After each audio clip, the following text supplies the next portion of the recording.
Women make up nearly 50% of all gamers, yet only a small percentage of women play esports professionally. It's time we figure out how to change that. The Knights want to empower women to build their esports empire. Along with our partner PNC Bank, we are adamant about creating a more equitable future for gamers. There is no one-size-fits-all solution, so we'll be tackling the issue from all angles, featuring insights from a variety of subject matter experts and professionals. I'm Kat DeShields Moon with the Knights. Welcome to the Women in Esports podcast. Hello, and welcome to episode 3 of the Women in Esports podcast presented by the Pittsburgh Knights and PNC Bank. I'm your host, Kat DeShields Moon. I'm hanging around for season 2, and I really appreciate you tuning in. If you haven't checked out the other 2 episodes, be sure to head over to YouTube. There's a whole bunch of great information and great special guests there.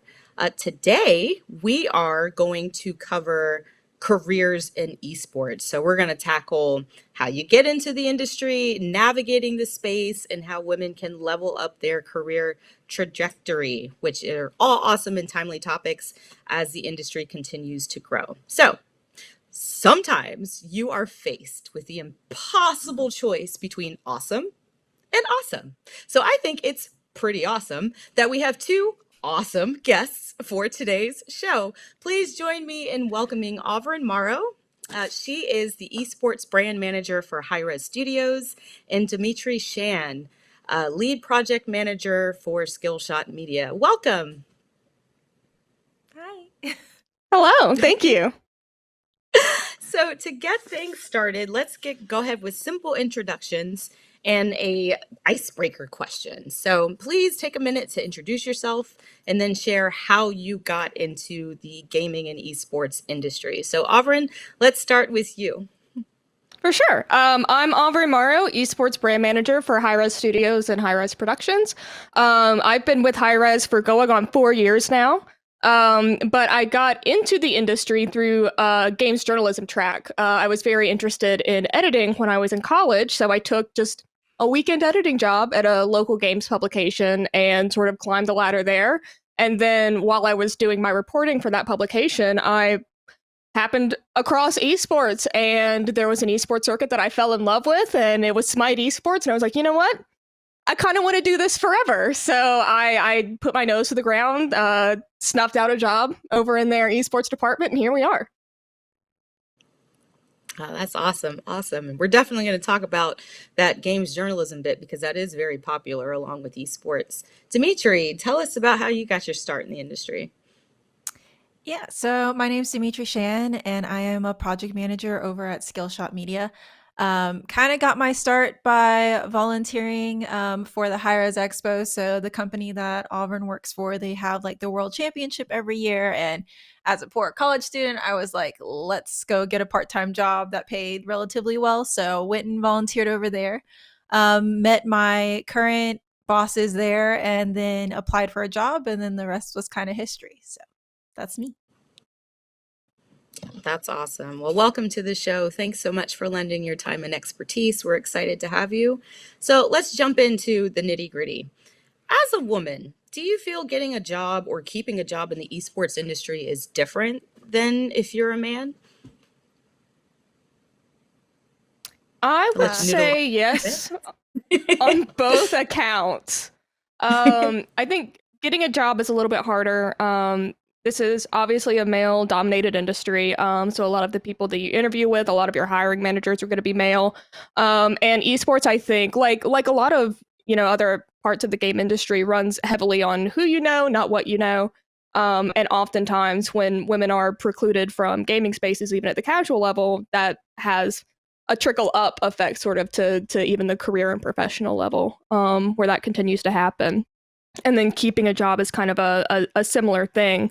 Where the environment that you find yourself in sometimes is a little bit more than we want to handle or we want to deal with, and I think turnover is a little bit higher for women than it is for men. Yeah, I would say about the same. It is a lot different just because esports, even though it's growing and it's kind of big right now, how you got into esports a lot of times was through connections. And so if you didn't know the right people, or if you didn't start out in like a publisher or in like a QA position, it was really difficult to even get into the gaming industry. Well, the esports side of it as well. And then, like Auverin was mentioning, a lot like, females, we tend to do a lot of turnovers in the esports world, just because one, work culture and everything that goes on. Sometimes in regular jobs, females just have to, if they're not respected enough, we tend to leave or find different jobs. But yeah, I definitely think there is a difference when it comes to interviewing for it and competing for a job at the same time against a male. So I think they just have a little bit more of an advantage, especially since it is so male dominated. No, those are wonderful observations and certainly true, I'm sure, for many. So let's dial it back and make it like super personal for a second. Not too personal, just a little bit personal. What advice would you, well, let's backtrack. What does an average day look like for you? And then what advice would you give to a woman who wants to do what you do? Dmitri, let's start with you. Yeah. So for my job, basically as a project manager, we get thrown all sorts of different things, right? So any project manager will tell you your project's never the same, just the topic's the same. So with me, it's like either gaming competitions, or it's going to be like TV shows or gaming shows. And then there's also your in-person events and virtual events. So for like me, my day varies based off of whatever our client signs us up for, just because we are a production company. So my day on a basic level goes with compete or like talking to all parties. So basically clients, in-house, the production line, organizing the whole entire project based off of what the client wants or what the project calls for.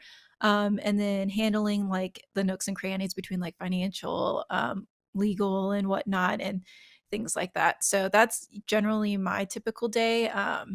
But for anybody who wants to get into project managing, just learning the basic of esports and like what it is, like I can't tell you how many people I've interviewed who has no idea what gaming or video games are.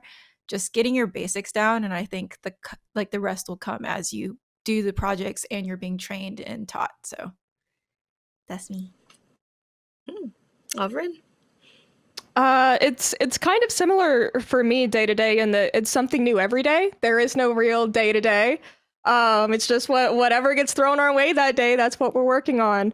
So a lot of what I spend my time doing, since I've moved into doing brand work and managing our broadcast team, is making sure that the product that we ship out the door is the best that it can possibly be. It looks good. It meets all of our branding standards.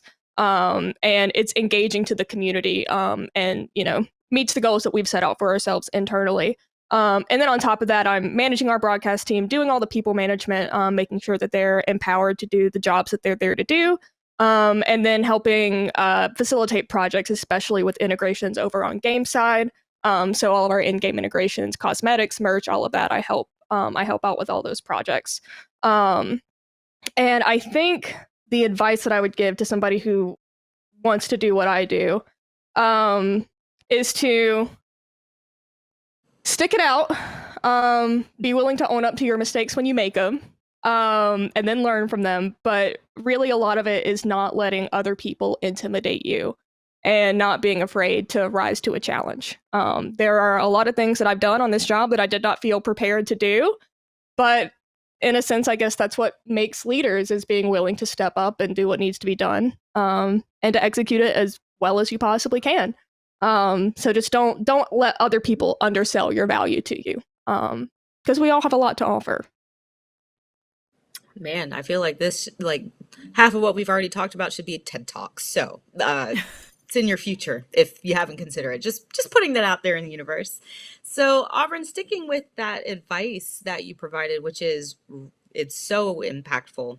What advice would you provide to yourself at the start of your career in gaming and esports? I would have told myself to stick up for myself. I let a lot of people steamroll over me. I very much put on, I have an online persona, especially when I was a community manager. I had an online persona that I used to sort of interface with our community. But like, just personally, I'm kind of a marshmallow of a person. I'm very soft. I'm very nice. I don't like it when people yell at me, and I don't like confrontation. But you know, in my time at the studio, I've had to set a lot of those things aside and stick up for myself, not let people steamroll over me, go toe to toe with people who might have more seniority than me in a company, you know, go toe to toe with people who try very hard to like throw their weight around and make me back down or make me acquiesce to whatever it is that they want to do. And I'm learning now that I don't have to do that. I wish I learned it a little bit earlier. Because esports tends to attract very strong personalities. You have to be of a certain disposition really to be able to do well in this job, and it's a lot of personalities in a high pace like pressure cooker type environment, and so that does lead to a lot of very confrontational moments, and not all of them good. But learning how to navigate those and stick up for yourself and know when to stand on your own 2 feet and really fight for something that you believe in or not let people walk all over you is really, really valuable. No, absolutely. Dmitri, how about you? What advice would you give to yourself? Oh boy. A little bit's the same of Auburn's, but also just, not being okay with certain things that happened within the industry. Like going into it, it was very much you have to have a thick skin, you have to act a certain way, you have to be able to take the punches. If someone's beating down on you, like you have to take it. You can say something, but like it doesn't really matter. Um, I think the one biggest thing that like if I had to go back and like prepare myself for this industry is yes, like for Auburn, like yes, it's good to come off as very strong and that I can take whatever, but also at the same time understanding that at the end of the day, like I come from a very business background, so it was very shocking to me going into esports that it's not very business oriented at all. Most times it's like you have to get to know all these different personalities to get to work with them, and you're going to clash a lot because they come from a gaming culture. So I think one thing I would tell myself is, stay strong, just like Auburn said, and don't let people get to you on the emotional level. And like just because you're accused of being emotional because of your girl, don't like let it get to you, and don't get overly angry and like let it ruin your kind of mentality, just because that was a really hard thing for me to get through. And it almost kind of destroyed me staying in esports. I like very heavily questioned like I love my job, but can I stay in this environment? So just make like telling myself you just need to stand up for yourself more and not let people get away with it. So I think that's the one piece of advice I would give. Yeah, no, that's great and so important. So let's make it is applicable, however you want to say it, tomato tomato. What processes or resources did you both use to develop that ability to stand up for yourself? Was it like a certain moment where it just clicked? Was it a slow progression over time? Like, how did that journey look like for you? Dimitri, let's continue with you. Yeah, so I think a lot of it was watching coworkers and other female employees go through things that, I kind of was quiet about. I didn't really say anything, just because, I didn't want to get in trouble.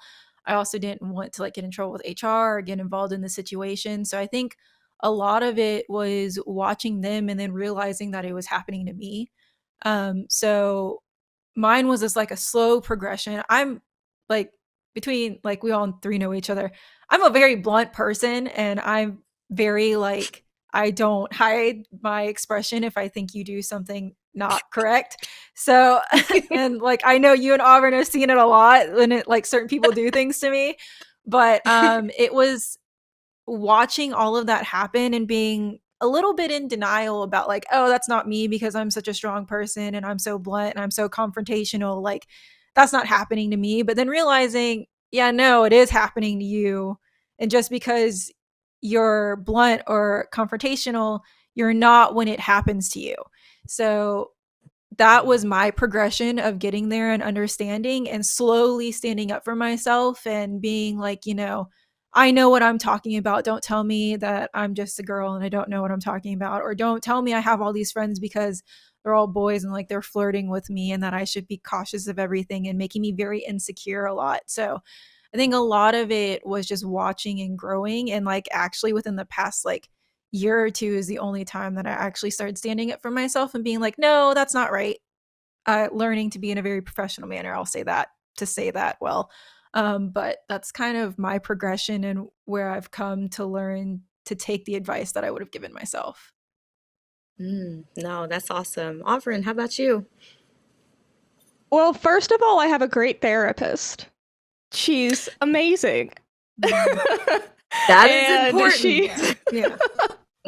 She's wonderful, and she builds me up, and you know, confidence and boundaries and those types of things are, you know, something that we're always working on. And a lot of that has obviously been applied to my career, but especially as I've taken on more of a management role, which is rare for women in esports. Especially as I've moved into a new role, the role demands that I stand up for myself.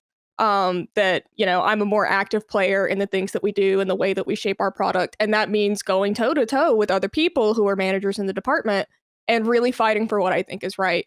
And a lot of it is just pushing through the initial discomfort and the initial fear of thinking, oh, well, what about the backlash if I really stand up for this? Like, am I going to get in trouble, or are these people not going to want to work with me? That type of stuff. Working through that and getting over that to really be able to express yourself in a meaningful way. And then also very, very small things. Like it at every level, I think women in this industry are expected to be a certain type of permissive. We often say things like, I think that we should do this, or, well, in my opinion, we should do this. And learning how to cut I think and in my opinion out of your vocabulary when you really know what direction you need to be going in is so valuable, because then it doesn't give people the opportunity to undercut you with like whatever they think. It's the difference between providing an opinion and providing direction and leadership. And it's a very small but distinct difference, I think. No, that's awesome. And you were so right. And just to time out for 1 second, therapy, there is nothing wrong with it. So I have a therapist and it has done wonders for me. So if you're a woman in the space, if you're anybody in the space and you're just having a hard time processing, therapy has worked wonders in terms of just being able to have a sounding board, without any backlash or consequences, and a place to kind of like sort yourself out and then find your voice and your footing. It's a safe space. So there's nothing taboo about it for anybody who's like, oh, therapy. Nope. Sometimes you just need that third party that can kind of help you process things, so we'll drop some links to therapy resources, like how you can find a good therapist, in the description.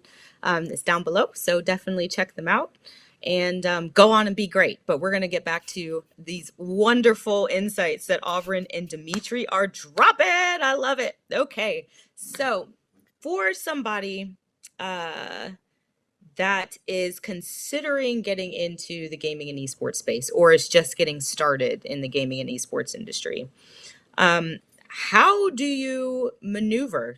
How do you identify opportunities where you can step up and show out, moments where, let me hang back and see what's going on. Like, what would that look like? How did that work for you? Auverin, let's start with you. Sorry, I forgot to do that. No worries. That's a big question. So for me, I was terrified when I first went into esports. It was very intimidating. Everybody told me when I first got hired and I told them I was working in esports, they're like, oh, you're going to go work in the frat house, which we're not even going to get into. Like that type of language, but it was very intimidating. And I think anybody who, like, people who work in esports are mostly fans of esports. You're not crazy enough to do a job in esports unless you care a lot about esports and like what it does, what it provides, the culture. So most people who are working in esports or looking to work in esports are already fans on some level. And being a fan first and foremost is what keeps you sharp, I think. It's what keeps you invested. And when all else fails, it's kind of what keeps you going. I mean, we've worked plenty of HRXs together, and you know that it's such a slog getting to it, and there are times where you wonder, why am I even doing this? And then you get to the event, you pull it off, and then the hype and the engagement is just so amazing that you're like, I could do this forever. And so the cycle continues. But I do think it's important to, kind of, survey the landscape. Esports is changing so rapidly, and there are so many new opportunities opening up that the landscape looks a little bit different every day. So it's important to stay sort of in tune with that to understand where the industry is going, and where it's at right now, and sort of keep your finger on the pulse of that. But sometimes you just have to make your own opportunities. Sometimes you just have to. It's not even about getting a foot in the door. It's about just busting the door down.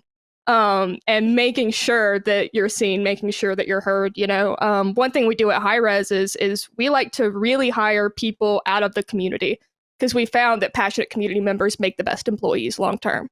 So our esports community manager, for example, her name's Rach. She's wonderful. I watched her on Twitter for 2 years just be really passionate about our esport, and then when the time came, I was like, "Hey, do you want a job?" Because I saw her passion. I saw that she was so smart. She was so confident. And she was so eager to learn and grow and to really contribute something valuable to our scene. So I didn't even have to think about it. It was just like, I see you. I recognize what you're bringing to this space. Please come work for us so we can actually put that to good use. Oh, that's awesome. I love that. Go ahead, Dmitri. Yeah. So a lot of when people ask me, I've been on a lot of panels recently for education with Georgia Tech, and a lot of the question is like, how do I get into esports? What do I look for? What is it, first off? Can I even get into it? So I know a lot of people, my advice to them generally is a lot like what Auverin says, right? And it goes for any job. If you are passionate about something and you understand that oh, I'm really good at writing, or oh, I'm really good at being in social media and being a PR person. The biggest thing is one, having that drive for whatever you're doing, but also esports is unique to where you can pick a lane in so many different areas. You can be in a publisher for just gaming in general. In esports, you have your organizations like the PK Knights. Then you also have the esports side of it, where you have companies like Skillshot Media who are solely just into producing content for publishers. So you have different avenues that you want to go down, and the best way to do it, right, is to get interested in it, get your feet wet, take an internship, but also realize that they are very different business models. So there are going to be different aspects. So do you like working with clients and having that type of industry, or do you like working with individual players and taking care of them or producing content for them? Or do you like producing games and helping on that aspect? And I think also understanding and doing the research that in each one of those lanes, there are various amounts of different career paths you can take that are just not video games and pro players. So I think that one thing to do is to do a lot of research into whatever you are passionate about, and understanding that gaming and esports probably calls for whatever you're passionate in, between writing and reading, or being a lawyer, or being an accountant, or being a project manager. So just realizing that picking a game or an avenue that you are really super passionate about, because if you're passionate, at the end of the day, it's going to drive you to produce your best work, and that's what companies are looking for. So sound advice if I ever heard it. I like it. I love it. So let's talk about why women should be in the esports space to begin with. There's always the argument that it's oh, it doesn't matter, who's in it, just as long as, the games happen, the teams are doing what they're supposed to do, so why is it important to have women, not even just women, but just diversity in the esports industry? Auverin, let's start with you, unless you're thinking. Then we can go to Dmitri. Or we can ask your lovely cat Moody. He wants so badly to be part of this. So, one thing that, when we're talking about diversity and inclusion, one thing that gets echoed a lot is that representation matters. And it used to seem like there were no opportunities for women in esports just because we didn't see women in esports. So every time a woman takes a job in esports, she becomes a visible person who can then inspire other women to take jobs in esports. And, you know, as we've seen with any type of diversity that you're talking about, it's important to have other voices and other perspectives in the room. It's important to have other approaches to solving a problem, other ideas, other experiences. Otherwise, your product is going to be a monolith. The product you put out is always a reflection of the team that works on it. And if you don't have a diverse team, you're going to have a very narrow scope in which you think about projects, in which you solve problems, in which you relate to other people. And the company culture suffers as a result. I don't think you can have a truly collaborative and creative work culture that isn't also diverse and inclusive. It's just not possible, in my opinion. And so I think that's a lot of it. Is just making sure that there are a ton of different perspectives in the room so that you can really get such a variety of input to make the product the best that it can possibly be. Because some people's life experiences just lead them to not think about certain things, you know? And we're serving at the end of the day, we're doing a service for our consumers, right? The products that we serve to them have to sort of, in a way, I think, connect with their lived experience. And communities are not a monolith either. Our community is very diverse by all metrics. And so for our workforce not to reflect that, I find a little bit disingenuous. And there's just a little bit of disparity there that obviously needs to be corrected. So I think the workforce should reflect the diversity of the community that it serves, the audience that it serves. And having women and other groups, you know, coming into esports and really staking that claim for themselves is really important. Absolutely. But yeah, like I think that it's super important to have the voices on the teams and in the environment of the community and the service that they are representing. Just like Auverin said, like I'm going to quote something from your last podcast, but about 49% of females are part of the player base, right? So if you don't have females on a team, or you don't understand the people who are consuming your material, it comes off as, you know, tone deaf. So there's a lot of things that happened. I think there's a very popular incident in a fighting game community where we all know about the fighting game community, but someone made a very awful comment about females. And then it kind of got like tone deaf and people were upset. Not to mention one of the female players in Japan, you know, she is considered one of the top fighting game players, and she had a lot to say about it, and it was a huge thing. And it's like, you know, if someone was behind that camera or someone who was producing the show was a female, she could have said it real fast, cut that, like cut him out, like we need to cut to commercial, we need to go do something else. But it was the fact that it was a very slight underhanded comment and no one caught it, right? So there's things like that, especially from like the esports production side, that I think it's very fitting to have a female on the team who understands all of that culture and what's going on. But also, you know, just being representative of everyone in general, you know, is very honorable, and also at the same time like a huge feat to make sure you're not being tone deaf or you're not doing things that are crossing the line that you wouldn't have thought of because you just don't have those people on your team. For example, like there's a lot of things about other different cultures, maybe like in Europe, because I'm American, like if we said something I didn't know. So it's good to have different representation and be very diverse in whatever you're doing.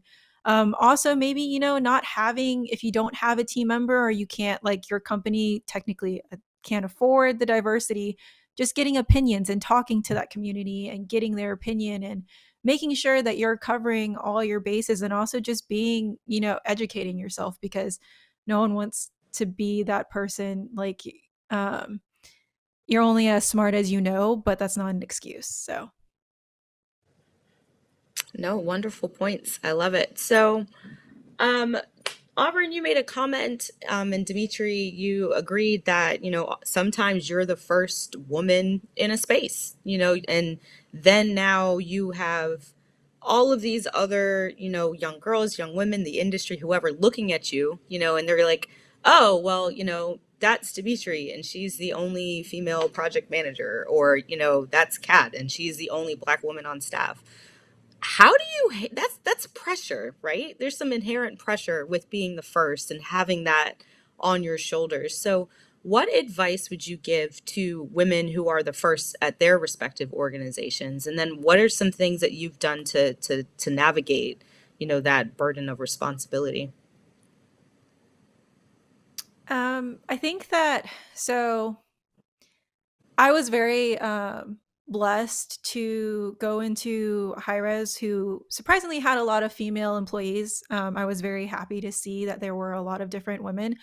So I didn't at first feel that pressure or that hate because I feel like there was a really good community around us. But when we, split off into Skillshot, Kat, when we first went off, it was just me and you, and then life called you other words, and then I was the only female on the team. Um, that being said, there wasn't an outlet for me to express like kind of like almost like therapy, almost like with with a close friend who can understand what you're going through. So having to handle that and be the project manager and be client facing and be a lot of things for Skillshot, it was hard for me to get a grasp of, okay, I have all these problems, but I don't want to talk to anyone about it because I don't want to come off as emotional, or I'm being a female, or I'm being too sensitive, and all this other stuff that are typically looked down upon like females. But for me, it was learning that curve was like, okay, you're not emotional. You're just a human, first off. So don't silo yourself into that kind of lane.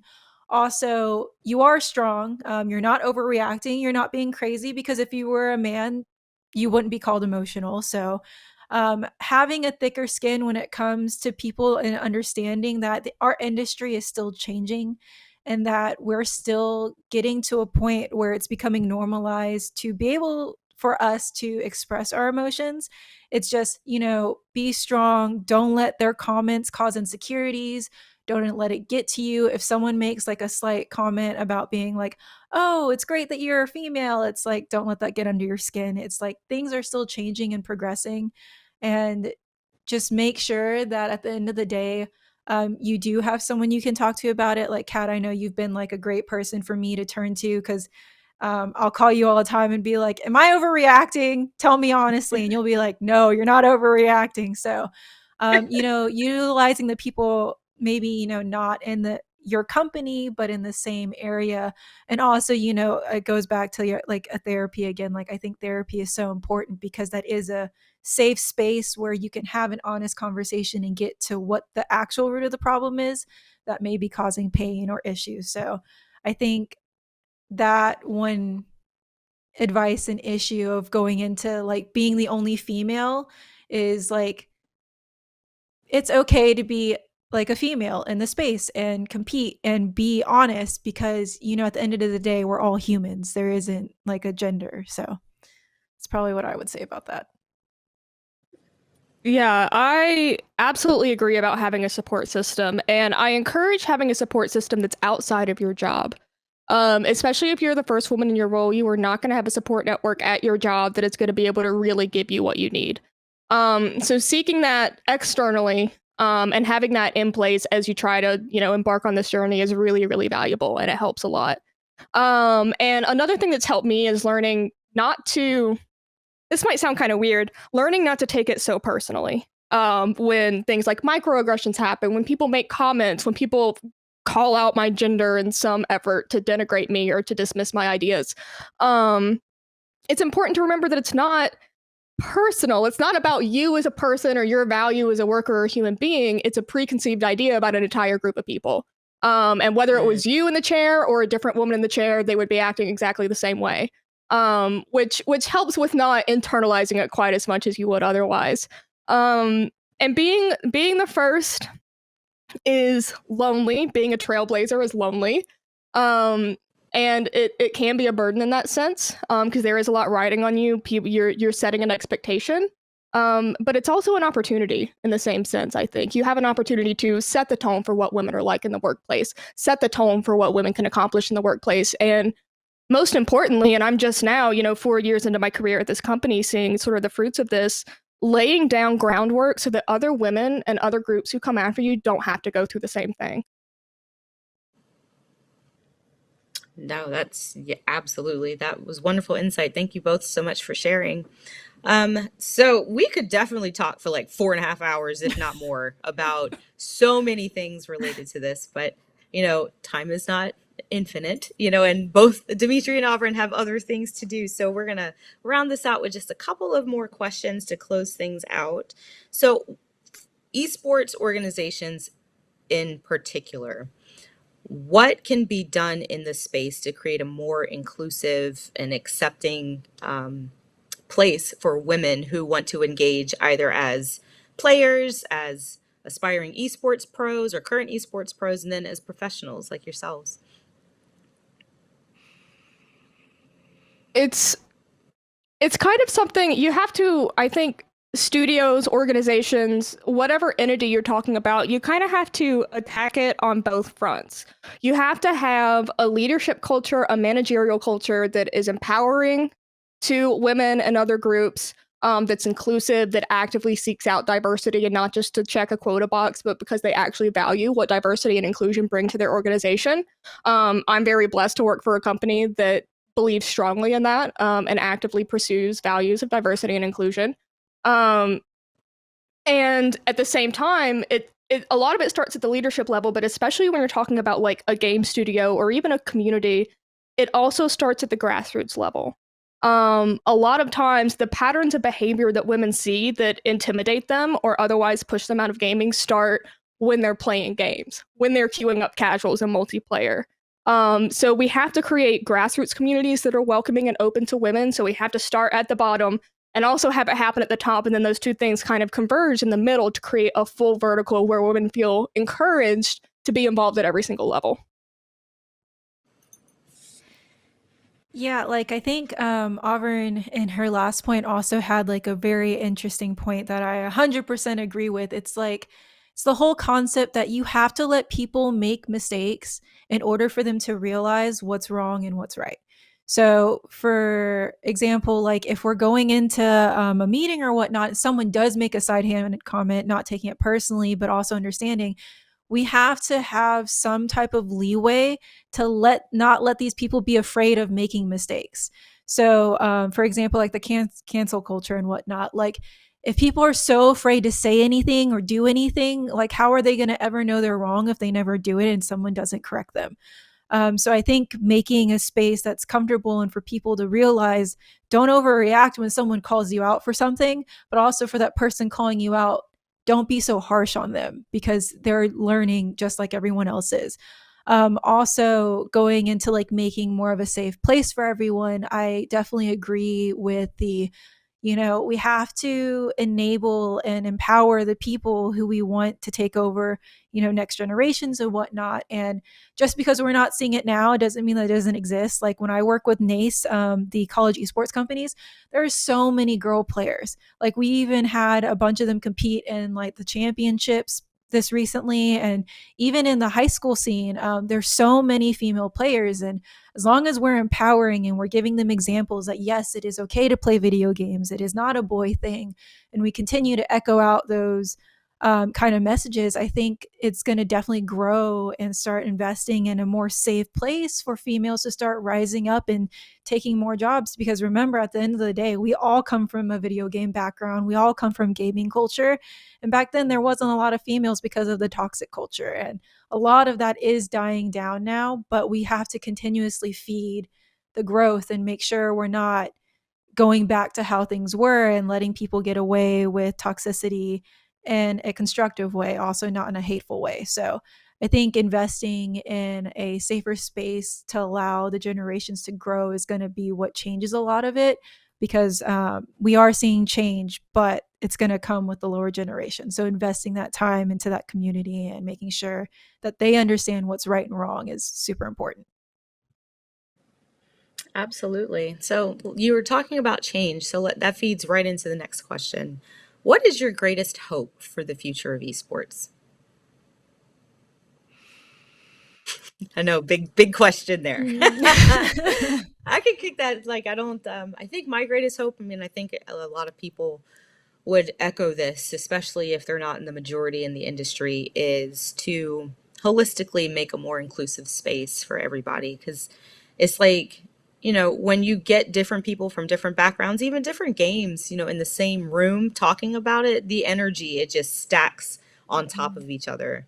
There's points of discovery where it's like, oh, I would never play that, but this person's playing it and I'm cool with them. So now you're, cross going across different games and different communities, and it strengthens the overall fabric of the ecosystem when that happens. And it's such a beautiful event when people rally from different perspectives and backgrounds around, you know like you both said, that thing that you love, that team that you love, that game that you love, that player, or shoot, even, I don't know, a character in a game. It could be anything, but you just see a level of community in gaming that isn't easily replicated in other industries that are so, are kind of siloed, and it's just like that's that one thing, and then you have this person that does that one thing. So I would think my greatest hope would be for everybody to realize that there's room at the table for everybody, and you don't have to exclude anybody to have a seat at this table. Like, and there's infinite possibilities so long as we all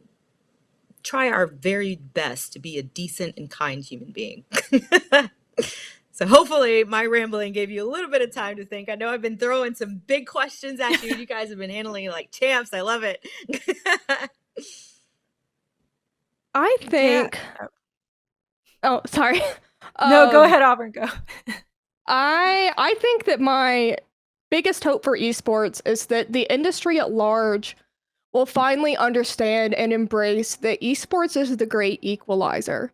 Esports is one of the few competitive spaces that we have right now where gender doesn't matter, where physical ability does not matter. It's not like a traditional sport at any level where you have to separate men from women because of potential physical differences, or you have to be physically able in order to compete at the same level as everybody else. Esports isn't like that. If you have a computer and a game, you can play esports. That's it. That's all you need. And everything else is secondary. But we act like, men have inherent competitive advantages over women, or, there's a lot of these old ideas that we're still clinging to that aren't true, that have been proven untrue time after time after time. But it's just so burned into our consciousness that video games are for boys, and that was a lie that was started in the mid 1980s by a marketing agency. And we don't have to adhere to that. Like, esports is incredibly diverse. It's very competitive, and the barrier of entry is basically zero. It's accessible to anybody who has the passion and the commitment and just wants to show up and play. Anybody who wants to play can play. And I would like for our industry to be more welcoming of that and to really embrace that and actually open its doors to anybody who wants to play. Yeah, I think a lot of what I'm hoping to continue to see, and even more so grow, is education and understanding, right? So for me, it's seeing the high schoolers, the middle schoolers have JV and varsity teams, and the colleges too, giving away scholarships for esports. I think it's great because, like Auburn says, it is an equalizer, right? So like females and males can compete on a completely same level, same platform, without one having advantage over the other. The only advantage is your brain. And so it takes away those your physical constructs that you don't need to compete with a guy who's 10 times bigger than you, and they're going to run faster than you, and there's nothing you can do about it. It takes that away, and it gives you a leveling playing field to be competitive and win as many titles as anybody else. So it takes away genders. It comes down to just a basic human, like how you're performing or what you're doing. It just makes everything equal. So I think for me, seeing the growth and the education system and warranting, like, it is okay to let your kids play these games. It is not a bad thing. It doesn't matter if they're a girl.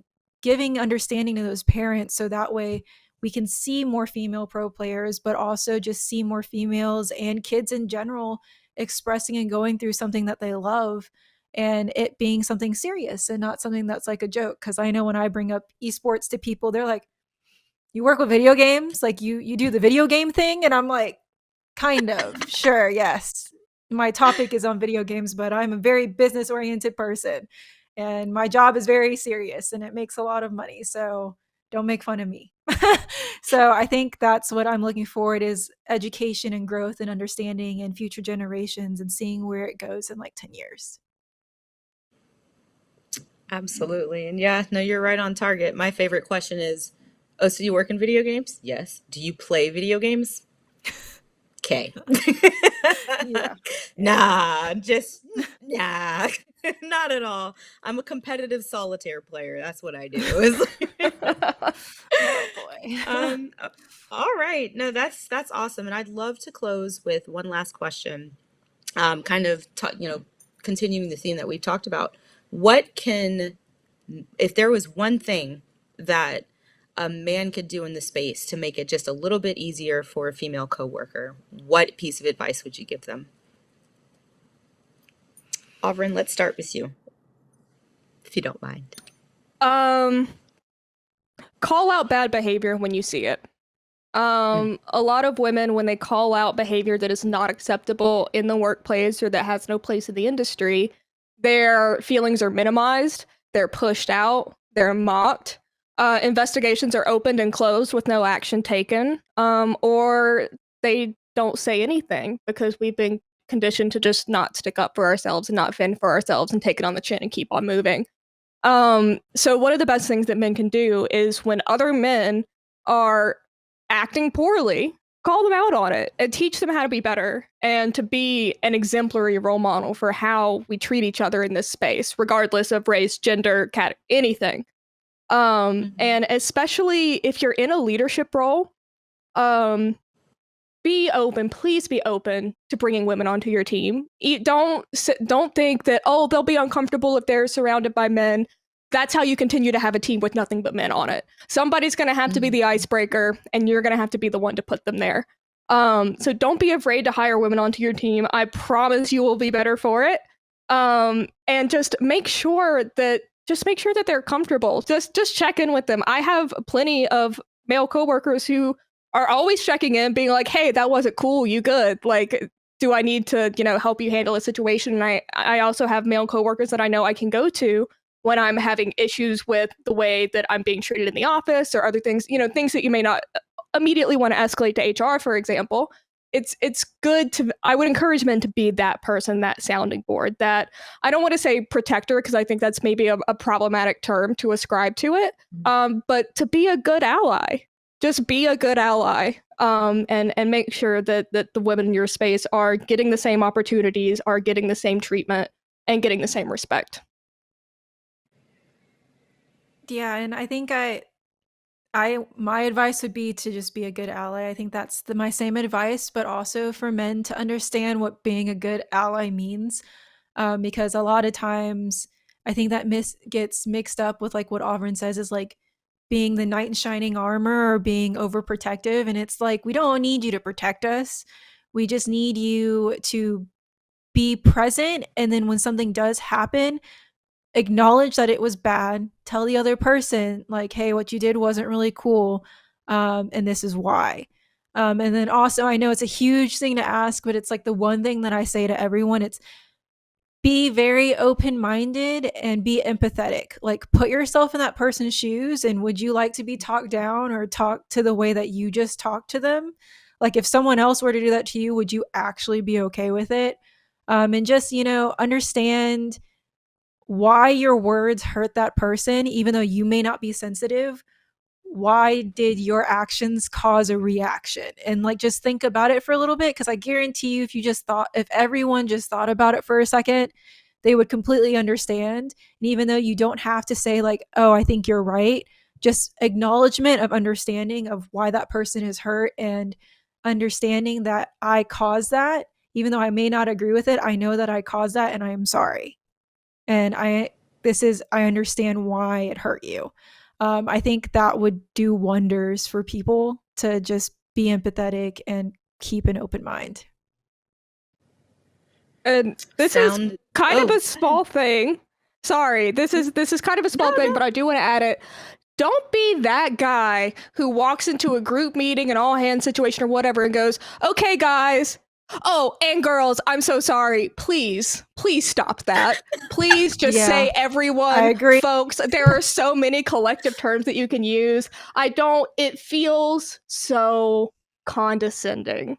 I understand that in your brain, you think that that's being inclusive, but the fact that we are tacked on as an afterthought and then apologized for not remembering in the first place, that's worse than just forgetting. It is. Yeah. Just say, "Hey guys," and then make a note and then be done with it. You don't need to apologize and then be like, "Oh yeah, and the girls." It's like, okay, now you just look like a butt.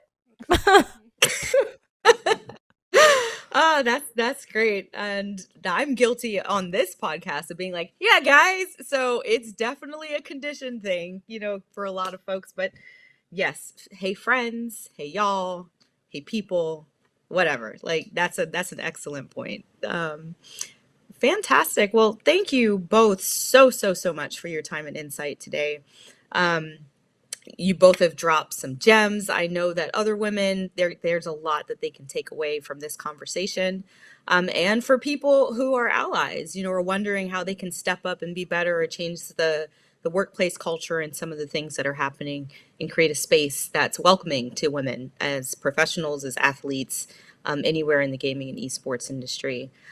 Before we close, I would like to open the floor up for any additional comments, questions, suggestions that you may have, closing thoughts. If there are none, that's fine, but just want to give you some time to speak from the heart.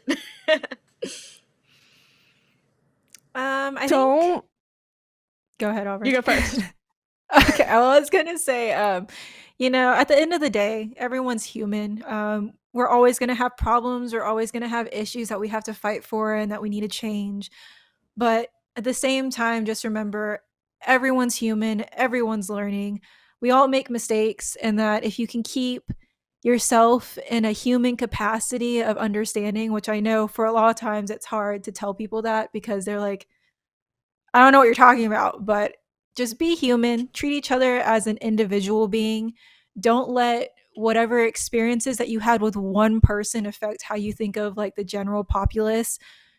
Literally just go by an individual basis and I think you'll be fine, and like just stick up for yourself. And life's too short to be unhappy and have a lot of depression and a lot of other issues that everyone goes on a daily basis. And remember that there are people there for you even when you feel alone. So I think that's kind of what I wanted to say at the end of all of this. Is just, we're all human. Man, I don't know how I'm going to follow that, but I think I would say just don't let anyone tell you that you don't belong here or that you don't deserve to be here, because you do belong here. You absolutely deserve to be here because you have to work twice as hard to get here as anyone else. And this industry needs you. This industry needs more women. It needs more diversity. It needs more of everything, really. So this industry needs you, and we'll be better for having you. So it'll be a little bit tough. And a lot of people will tell you that you do not belong, but you do. And we will be better for having you. So Hear. I love it. Well, again, thank you so much, Dmitri and Auverin, for joining us on the show today. Social handles for both of them are below, so be sure to check them out on social media, and they're great organizations as well. Like to give a shout out to the Knights and PNC Bank for continuing to talk about, issues like this and providing a platform for learning, growth, and understanding. And thank you for tuning into the show. Whether this is your first episode or your third, we'll be back this time next month, with a brand new episode with some hot new content, talking about how to grow the overall industry and how to create a safe and welcoming space for women. So thank you all. Be safe, be kind, and we'll see you next time.